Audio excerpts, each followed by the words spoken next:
দর্শক, একসময় যিনি ছিলেন মমতা বন্দ্যোপাধ্যায়ের ছায়াসঙ্গী, তার সবথেকে বিশ্বস্ত সেনাপতি, অথচ সেই মানুষটি একদিন মমতার মস্ত বড় চ্যালেঞ্জার হয়ে দাঁড়ালেন এবং শেষমেশ 2026-এ বাংলার মসনদে ক্ষমতায় বসলেন। হ্যাঁ, আমি শুভেন্দু অধিকারীর কথাই বলছি। কিন্তু প্রশ্ন হলো, নরেন্দ্র মোদী কেন অভিজ্ঞ প্রবীণ নেতাদের বাদ দিয়ে শুভেন্দু অধিকারীর ওপরেই এত বড় ভরসা রাখলেন? কি এমন রণকৌশল ছিল যার কারণে নন্দীগ্রামের পর পুরো বাংলা জয় করলেন এই জায়ান্ট কিলার? 2021 সালের নির্বাচনে মমতা বন্দ্যোপাধ্যায়কে নন্দীগ্রামে পরাজিত করা শুভেন্দু অধিকারীর রাজনৈতিক জীবনের সবথেকে বড় টার্নিং পয়েন্ট। বিজেপির কেন্দ্রীয় নেতৃত্ব একজন এমন নেতা খুঁজছিলেন যিনি তৃণমূলের অ্যাগ্রেসিভ রাজনীতির বিপরীতে সমানে সমান লড়াই করতে পারবেন। শুভেন্দুর মেজাজ এবং কথা বলার ভঙ্গি মোদি শাহের সেই চাহিদার সাথে মিলে যায়। নন্দীগ্রামে জয়ের পর কর্মীদের মধ্যে এই বার্তা পৌঁছায় যে তৃণমূল নেত্রীকেও কিন্তু হারানো সম্ভব। এই জায়ান্ট কিলার ইমেজটি তাকে বাংলার বিজেপি কর্মীদের কাছে প্রধান নেতায় পরিণত করেছে। শপথ গ্রহণের জন্যে রাজভবন বা সাধারণ কোনো ইনডোর স্টেডিয়ামের বদলে রেড রোডকে বেছে নেওয়া ছিল অত্যন্ত তাৎপর্যপূর্ণ। শক্তির প্রদর্শন, অর্থাৎ রেড রোড হলো কলকাতার এমন একটি জায়গা যেখানে সাধারণ প্রজাতন্ত্র দিবসের কুচকাওয়াজও হয়। এখানে শপথ নেওয়ার অর্থ হলো বিজেপি দেখাতে চেয়েছে যে তারা এখন বাংলার হৃদয়ে এবং রাজপথে দুই জায়গাতেই সমভাবে আসীন। হাজার হাজার মানুষের সামনে খোলা আকাশের নিচে শপথ নিয়ে শুভেন্দুবাবু নিজেকে জনগণের মুখ্যমন্ত্রী হিসেবে তুলে ধরতে চেয়েছেন, যা একসময় মমতা বন্দ্যোপাধ্যায় করতেন। মঞ্চে প্রধানমন্ত্রী অমিত শাহজি, জেপি নাড্ডা এবং যোগী আদিত্যনাথের উপস্থিতি বাংলার রাজনীতিতে কয়েকটি গুরুত্বপূর্ণ বার্তা দেয়। সচরাচর সব রাজ্যের মুখ্যমন্ত্রীর শপথ গ্রহণে প্রধানমন্ত্রী সশরীরে উপস্থিত থাকেন না। তার উপস্থিতি প্রমাণ করে যে দিল্লির কাছে পশ্চিমবঙ্গ জয় করাটা ছিল সর্বোচ্চ অগ্রাধিকার। মোদি এবং শাহের পাশে থাকা মানে হলো বাংলার মানুষের কাছে একটা গ্যারেন্টি দেওয়া যে এবার থেকে রাজ্যের উন্নয়ন হবে সরাসরি কেন্দ্রীয় সহযোগিতায়। উত্তরপ্রদেশের মুখ্যমন্ত্রীর উপস্থিতি ছিল বিশেষ আকর্ষণ। এটি বাংলার হিন্দুত্ববাদী ভোটারদের কাছে একটি বড় সংকেত এবং শুভেন্দুর কঠোর প্রশাসক ইমেজের প্রতি দিল্লির সমর্থনের প্রতীক। শপথের সেই মুহূর্ত ছিল শুভেন্দু অধিকারীর দীর্ঘ রাজনৈতিক লড়াইয়ের চরম সার্থকতা। শুভেন্দুবাবু বারবার পিসি ভাইপো বা পরিবারতন্ত্রের বিরুদ্ধে কথা বলেছেন। রেড রোডের মঞ্চে দাঁড়িয়ে তিনি বোঝাতে চেয়েছেন একজন সাধারণ রাজনৈতিক কর্মীরাও নিজের যোগ্যতায় রাজ্যের সর্বোচ্চ পদে বসতে পারেন। দিল্লির শীর্ষ নেতৃত্ব যেভাবে তাকে ঘিরে রেখেছিল তাতে পরিষ্কার যে বঙ্গ বিজেপির অভ্যন্তরীণ কোন্দল বা পুরনো নেতাদের দ্বন্দ্ব দাপিয়ে শুভেন্দুবাবুই এখন দিল্লির একমাত্র ট্রাস্টেড মুখ। শুভেন্দুবাবু যখন বাংলায় শপথ নিচ্ছিলেন তখন তার বডি ল্যাঙ্গুয়েজ এবং কথা বলার ধরন ছিল দেখবার মতো বাঙালি আবেগ, অর্থাৎ তিনি প্রমাণ করতে চেয়েছেন যে বিজেপি বহিরাগত দল নয়। বাংলার ভূমিপুত্র হিসেবে তিনি যখন শপথ নিচ্ছিলেন তখন তা বাংলার ঐতিহ্যের অংশ। শপথের পরপরই তার প্রথম ভাষণ বা ইশারা ছিল দুর্নীতির বিরুদ্ধে আপোষহীন সংগ্রামের। এই পরিবেশটি দর্শকদের মনে এই বিশ্বাস তৈরি করে যে এবার সত্যিই কিছু একটা বদলাতে চলেছে। শুভেন্দু অধিকারীর উত্থানের মূলে রয়েছে তার পারিবারিক এবং রাজনৈতিক ঐতিহ্য এবং সাংগঠনিক দক্ষতা। কংগ্রেস থেকে যাত্রা শুরু, অর্থাৎ 1995 সালে কাঁথি মিউনিসিপ্যালিটির কাউন্সিলর হিসেবে রাজনৈতিক যাত্রা ওনার শুরু হয়। সেই সময় থেকেই তিনি তৃণমূল স্তরের মানুষের সাথে কাজ করা রপ্ত করেন।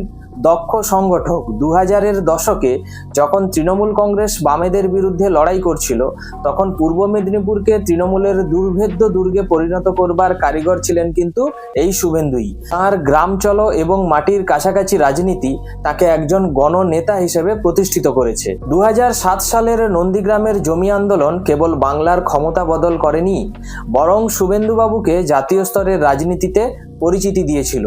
বুনিয়াদী লড়াই, অর্থাৎ মমতা বন্দ্যোপাধ্যায় যখন কলকাতার রাজপথে লড়াই করছেন তখন শুভেন্দু অধিকারী নন্দীগ্রামের মতো গ্রামে গ্রামে গিয়ে ভূমি উচ্ছেদ প্রতিরোধ কমিটি গড়ে তুলেছিলেন। লক্ষণ শেঠের মতো ডেঞ্জারাস বাম নেতাকে 1,73,000 ভোটের ব্যবধানে হারিয়ে তিনি প্রমাণ করেছিলেন যে তিনি অপরাজেয়।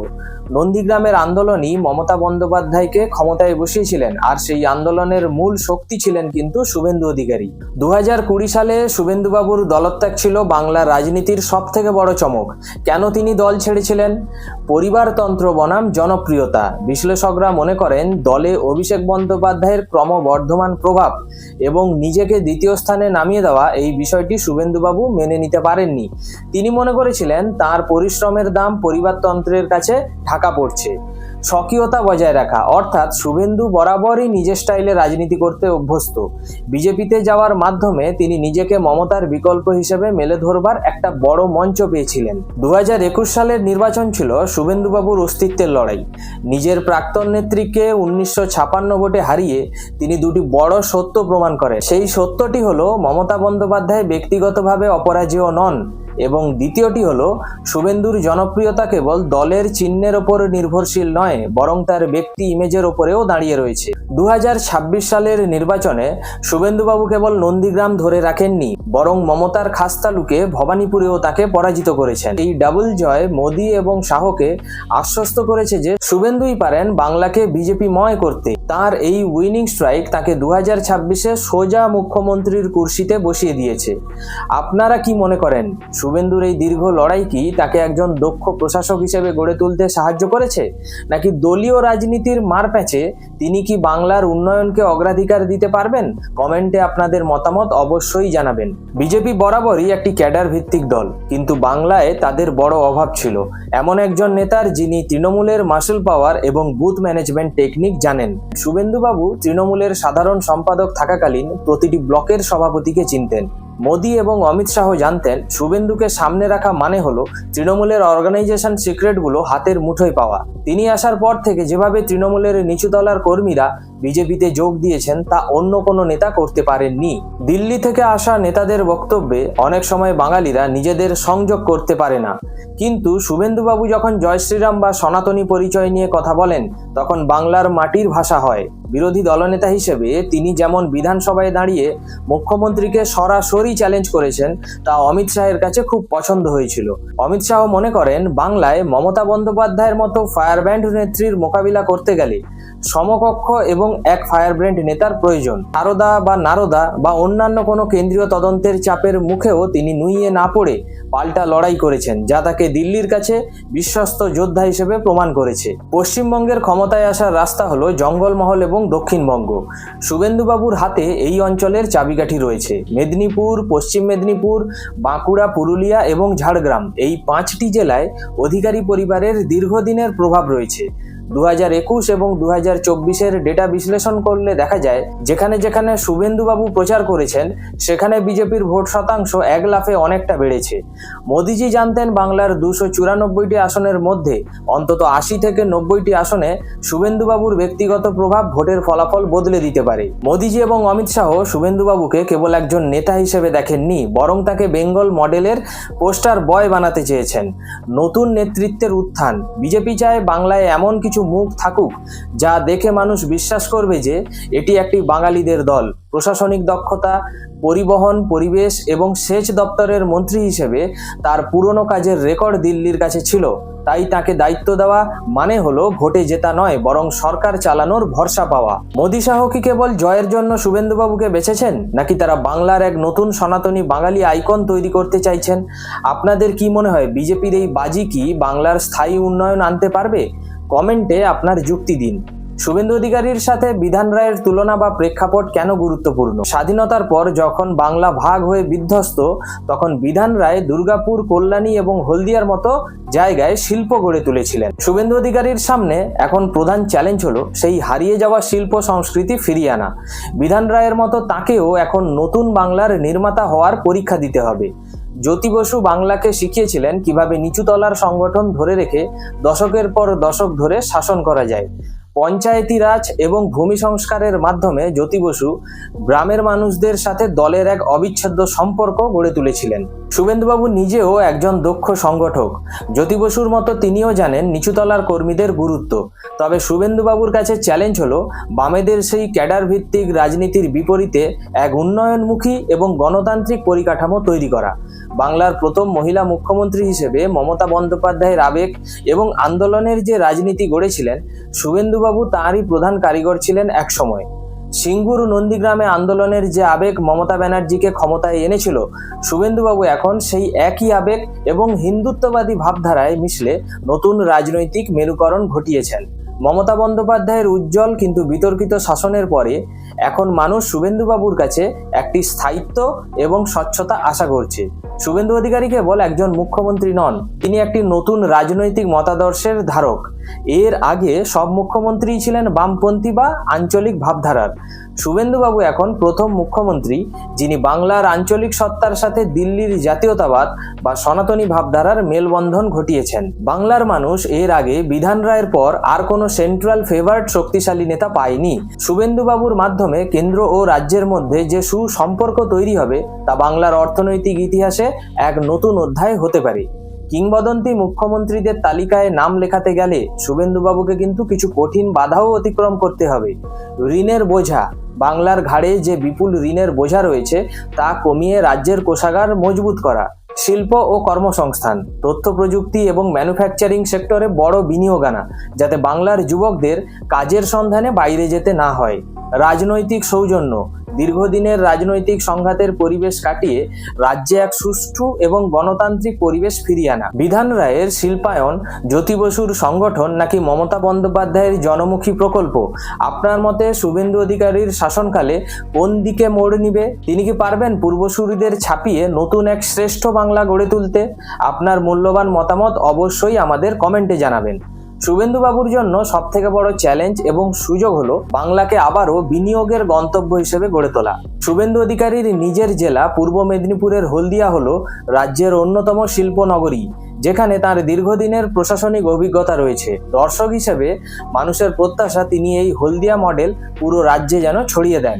টাটাদের বিদায়ের পর সিঙ্গুর যে কলঙ্ক বহন করেছে, শুভেন্দুবাবু কি পারবেন সেখানে বড় কোনো অটোমোবাইল বা ম্যানুফ্যাকচারিং হাব ফিরিয়ে আনতে? তার সাথে কেন্দ্রীয় সরকারের সুসম্পর্ক থাকায় নীতি আয়োগ বা বড় কার্পেট হাউসগুলো বাংলায় বিনিয়োগে আগ্রহী হতে পারে। গত কয়েক বছরে বাংলার রাজনীতিতে হিংসা ও দুর্নীতির অভিযোগ বারবার শিরোনামে এসেছে। শুভেন্দুর সামনে এটি একটি অ্যাসিড টেস্ট, জিরো টলারেন্স নীতি। শুভেন্দুবাবু বারবার ক্লিন অ্যান্ড গ্রিন প্রশাসনের কথা বলেছেন। পুলিশের ওপর থেকে রাজনৈতিক তকমা সরিয়ে তাদের নিরপেক্ষভাবে কাজ করতে দেওয়া হবে তার ক্ষেত্রে অন্যতম চ্যালেঞ্জ। দুর্নীতির বিরুদ্ধে লড়াই, নিয়োগ দুর্নীতি বা রেশন দুর্নীতির মতো বিষয়গুলো সাধারণ মানুষের মনে গভীর ক্ষত তৈরি করছে। শুভেন্দুবাবু যদি একটি স্বচ্ছ নিয়োগ প্রক্রিয়া করতে পারেন তবে তা যুব সমাজের দীর্ঘমেয়াদী সমর্থন পাবেন। শুভেন্দুবাবুর শাসনের একটি বড় শক্তি হলো কেন্দ্রের সাথে তার সখ্যতা। আয়ুষ্মান ভারত বা পিএম কিষাণের মতো প্রকল্পগুলো বাংলায় পুরোপুরি কার্যকর হলে গ্রামীণ অর্থনীতি বড় পরিবর্তন আসতে পারে। ফাইন্ডিং এবং পরিকাঠামো, অর্থাৎ কলকাতা মেট্রো থেকে শুরু করে জাতীয় সড়ক বা জলপথের উন্নয়ন, কেন্দ্রীয় বাজেট থেকে বাংলা কতটা বাড়তি সুবিধা পায় তার উপর শুভেন্দুবাবুর সাফল্য নির্ভর করবে।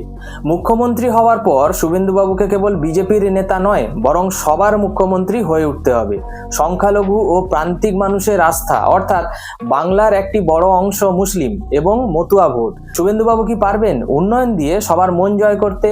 তার সবকা সাথ সবকা বিকাশ স্লোগান মাটিতে কতটা কার্যকর হয় তা হবে দেখবার বিষয়। এবং আঞ্চলিক ভাবাবেগ, অর্থাৎ বাঙালি সংস্কৃতি ও ভাষাকে প্রাধান্য দিয়ে তিনি কি পারবেন নিজেকে বিধান রায়ের মতো একজন গর্বিত বাঙালি আইকন হিসেবে প্রতিষ্ঠিত করতে?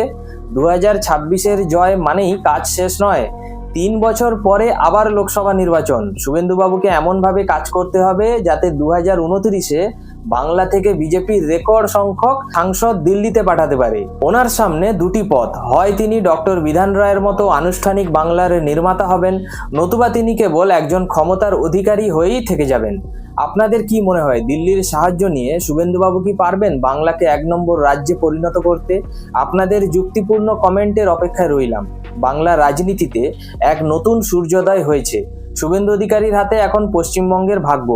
সময় বলবে তিনি কতটা সফল হন। তবে একটা কথা পরিষ্কার, মোদি এবং অমিত শাহের এই যে বাজি আপাতত সফল হয়েছে। ভিডিওটি ভালো লাগলে লাইক করুন, শেয়ার করুন, আর হ্যাঁ, সাবস্ক্রাইব করতে ভুলবেন না। দেখা হবে পরের বিশ্লেষণে। জয় হিন্দ, বন্দে মাতরম।